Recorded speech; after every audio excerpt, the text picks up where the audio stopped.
Hey guys, this is Betsa, your favorite Panamanian, and today we are at the RIU Plaza Hotel and I will show you all the rooms and everything about it. Also, this hotel is located in Calle 50, which is a bank district, pretty close by to some restaurants, to some malls, so let's go! One of the things that I love most about this hotel is its location.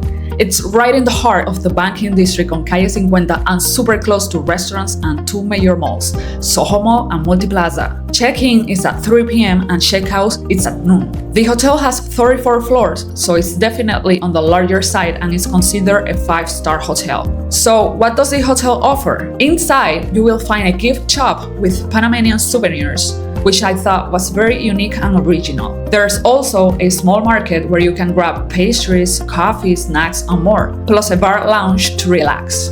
They even have a pool where you can enjoy the evening. One thing that really surprised me is that they have a beauty salon inside the hotel. What? Perfect for any last-minute touch-ups. There's also a gym, and you will notice a lot of tourist activity. Right outside, they have a third-party company offering tour packages. So, if you are looking to explore, they got you covered. Now, let's talk about the room. The bathroom is clean and well kept. The bed is comfortable. The overall vibe is very executive and business-oriented, which I actually liked. The desk was super useful for me, and the room includes a mini fridge and a safe. And the view from the room, absolutely amazing.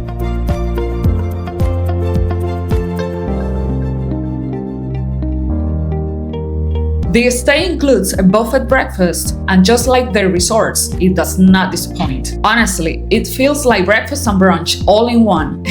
Tons of options and great quality. The variety really stands out. Prices start at around $145 per night, depending on the season. Overall, I recommend this hotel if you value location, convenience, and variety, and you don't mind a lively atmosphere. Pro tip: join RIU Class. Earning points is totally worth it, especially if you plan on staying at their resorts in the future. If you enjoyed this video, don't forget to like, subscribe, and comment below which hotel you would like me to review next. See you next time!